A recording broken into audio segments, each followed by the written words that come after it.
Porque há muitas pessoas que fecham o coração à voz de Deus. Jesus vai dizer que nós somos sal da terra. E com as coisas de Deus não se brinca. Com as coisas de Deus não se leva em banho-maria. E infelizmente as pessoas hoje andam buscando uma palavra que não salgue. Elas estão buscando uma palavra doce.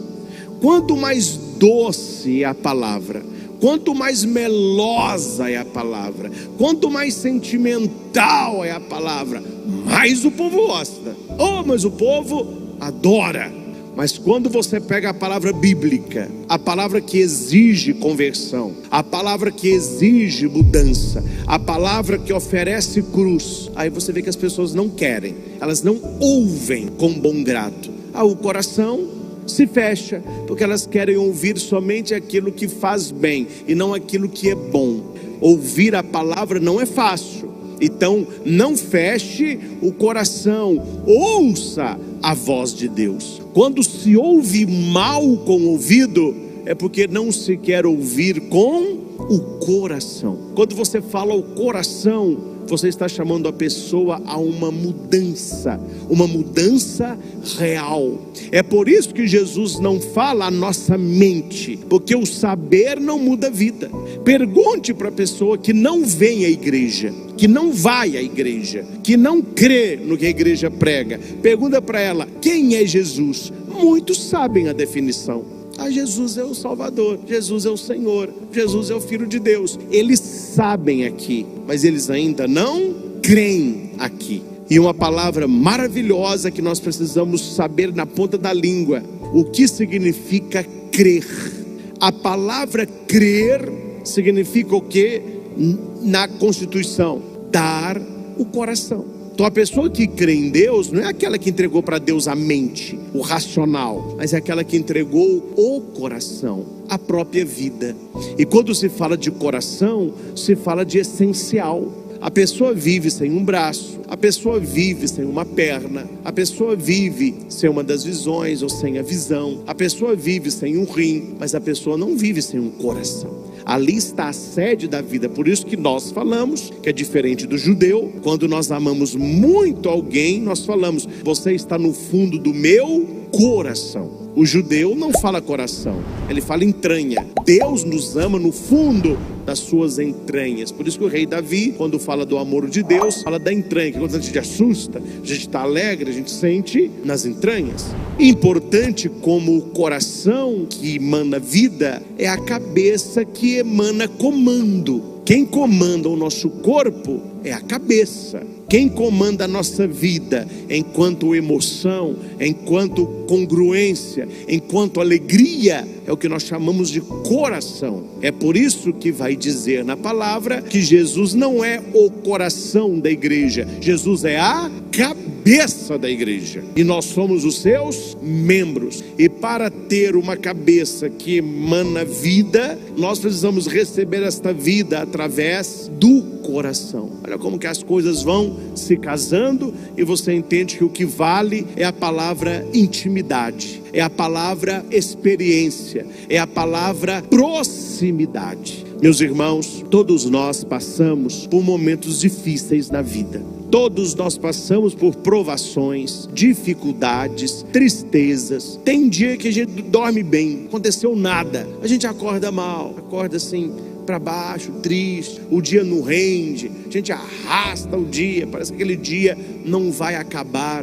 É nesse momento que nós precisamos ter uma amizade de coração com Cristo para parar 5 minutos, para tomar as rédeas da sua vida e para pedir a Jesus, cuida do meu coração. Jesus, tu que és manso e humilde de coração, fazei do meu coração semelhante ao vosso. E de vez em quando diga, Senhor, está difícil mesmo, está pesado mesmo, minha vida, Senhor, não está fácil. Só de você compartilhar isso lá no seu quarto, quando orardes, entra no quarto, fecha a tua porta e ora ao Pai que está em segredo, e Ele te escutará. As pessoas reclamam muito, impressionante, não vou dizer onde, mas eu escuto, é porta batendo, é gente gritando, criança chorando, cachorro latindo, uma confusão danada. E a pessoa reclama que o dia não está bom, mas a gente não vê essas pessoas orando, pedindo a graça do alto, entrando no quarto. São pessoas totalmente desgovernadas. Então nós precisamos que esse salmo ressoe no nosso coração. Senhor, eu não quero fechar o meu coração. Se o outro abriu, se o outro fechou, é problema dele. Estou falando de mim. Eu não quero fechar o meu coração. Eu quero ouvir hoje a voz de Deus. E aqui tem uma palavrinha que nos salva. Maravilha a palavra de Deus. Se ontem você não ouviu, meu filho, não se preocupe, ontem já passou. É hoje. A graça de Deus se realiza hoje. Não fecheis o vosso coração. Ouvi hoje a voz de Deus. O que Deus tinha para falar com você ontem, Ele não falará hoje. O que Deus tem para falar para você amanhã, Ele não falará hoje. Deus falará hoje no contexto concreto da sua vida. No contexto concreto da sua vida. É por isso que a primeira leitura traz Deus falando na boca de Moisés, que surgirá para aquele povo um profeta. E o que é um profeta? É um homem capaz de ler a realidade, de ler o presente com um olhar iluminado por Deus. As pessoas confundem. Quando você fala com as pessoas profeta, a profeta Isaías, Jeremias, o que as pessoas entendem por profeta? Aquele que prevê o futuro. Não, gente, isso é outra coisa. Não misture, não é? Alhos com bugalhos. Profeta não tem nada a ver com o futuro, a não ser que Deus fala, fale com o povo tal coisa, se o povo não se converter, vai acontecer tal coisa. Então ele vai levar uma profecia. Não é que ele fica olhando o futuro das pessoas, não. O profeta é alguém que olha para o momento presente, só que ele tem a visão banhada por Deus e ele faz uma releitura do que está acontecendo ao olhar de Deus, nos valores de Deus, no jeito de Deus. Então você é chamado a ser um profeta na sua família. Os profetas não ficaram no Antigo Testamento. A partir de Jesus Cristo, nós todos precisamos ser profetas. E se você não o sabe, você já o é pelo batismo. No dia do batismo, nós nos tornamos um povo régio, um povo sacerdotal e um povo profético. O que é um povo régio? Um povo de reis. Ai, padre, mas cadê a minha coroa? Não é esse reinado. O reinado batismal é você usar as coisas e não se deixar dominar por elas. Quando eu digo que você é uma raça sacerdotal, não é você se ordenar padre, mas é você se consagrar a Deus todos os dias, no sacerdócio comum dos fiéis. O povo de Deus tem o sacerdócio comum dos fiéis, a sua consagração a Deus. E a raça profética, você como batizado precisa ser um profeta. Como, padre? Reler o que está acontecendo na sua família, olhar o que está acontecendo no seu trabalho, olhar o que está acontecendo no seu namoro, no seu casamento, com os olhos de Deus. E quem é que não quer que você seja um profeta? Quem é o primeiro interessado que você não seja um profeta? O diabo, porque ele deita e rola. Porque se você fica combatendo problemas espirituais apenas com recursos humanos, o problema ele vai se rolando. Aí passa meses, passa anos e o problema está lá na sua casa. Não se resolve, porque a origem do problema é espiritual. São Paulo vai dizer isso. Para de brigar com homens de carne e procure vigiar os espíritos maus que pairam sobre os ares. Eu não estou falando que tudo é espiritual, mas eu estou falando que muita coisa é espiritual. Eclesiástico 30 vai dizer que a primeira coisa que nós, 38, a primeira coisa que nós deveríamos fazer perante um problema, perante uma doença, perante uma dificuldade, é orar. Depois vem o resto. A gente faz o contrário. Tem um problema em casa, procura ajuda, procura isso, procura aquilo. A hora que tudo deu errado, o que a pessoa faz? Eu estou precisando ir na igreja rezar, porque a minha vida não está mole, viu? Ela coloca por último. Deus ficou lá atrás. Então nós precisamos ser profetas olhando no contexto o que está acontecendo. O que está? Por que que o meu casamento está do jeito que está? Por que que a minha família está do jeito que está? Por que que o meu trabalho está do jeito que está? Será que não está havendo aqui um ataque espiritual sobre mim? Será que eu não estou debaixo de alguém que não gosta de mim? Um olho ruim, alguma coisa, um mal que eu não sei a origem? Então nós precisamos rezar. Efésios 6, a armadura de Deus. Coloque a armadura de Deus para resistir às ciladas do demônio. E qual é a maior arma? Isso é a maior arma que o Papa Bento falou tantas e tantas vezes. Qual é a maior arma que Satanás usa no nosso século? A maior arma é incutir na humanidade a sua inexistência. Não existe diabo, não existe demônio, não existe possessão, não existe mal, não existe inferno. Isso aqui é um país das maravilhas. Parece Brasília, né? Isso aqui é o país das maravilhas. Tudo é maravilhoso. Aí você vai ler as leituras bíblicas, você vê que Jesus diz: se você soubesse a hora que viria o ladrão, você vigiaria a sua casa, para que ela não fosse roubada.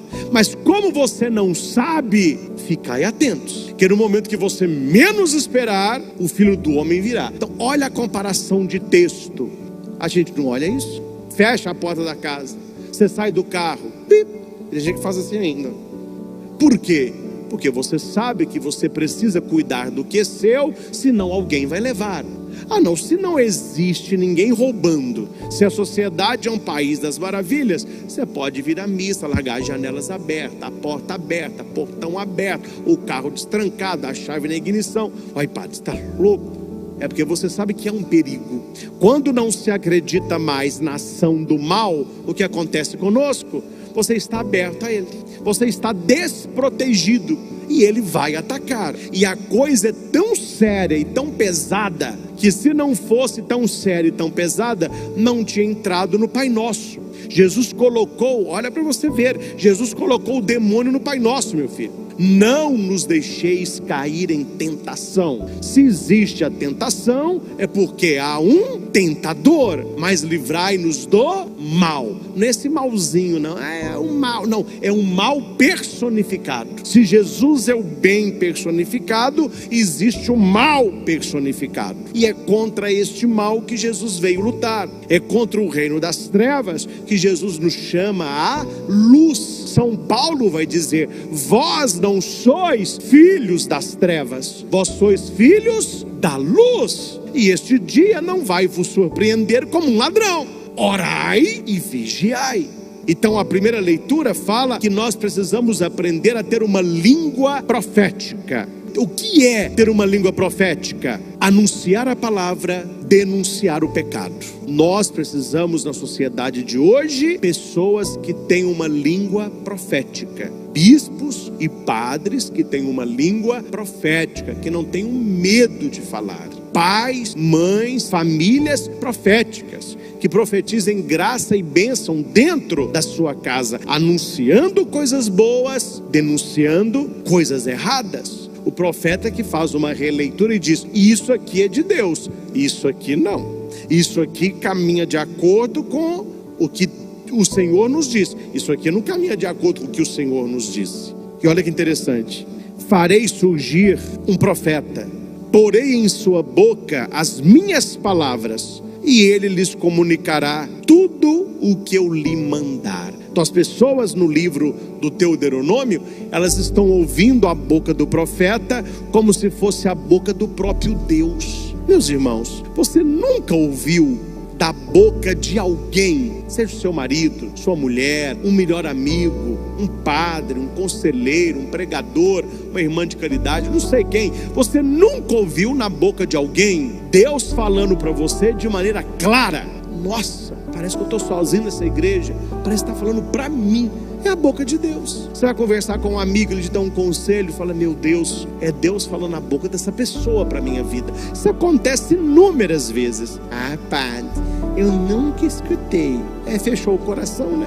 Fechou o coração, não ouve a voz de Deus, não é por isso. Dá-lhe. Aí, ó, problema teu, né? Fechou o coração, não tá ouvindo nada. Quem tem o coração aberto sempre ouvirá a voz de Deus. E Deus responde e confirma um atrás do outro. É fora do comum.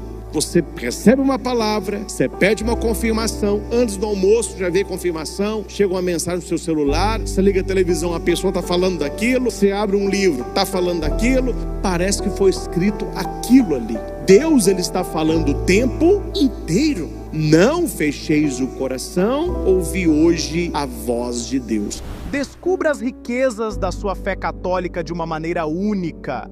Explore as tradições, ensinamentos e histórias que moldam a sua espiritualidade. Junte-se a nós nessa jornada de descoberta e fortaleça a sua conexão com a fé que moldou gerações. Clique no link no primeiro comentário estabelecido para embarcar nessa experiência enriquecedora. Sua fé merece ser explorada e celebrada.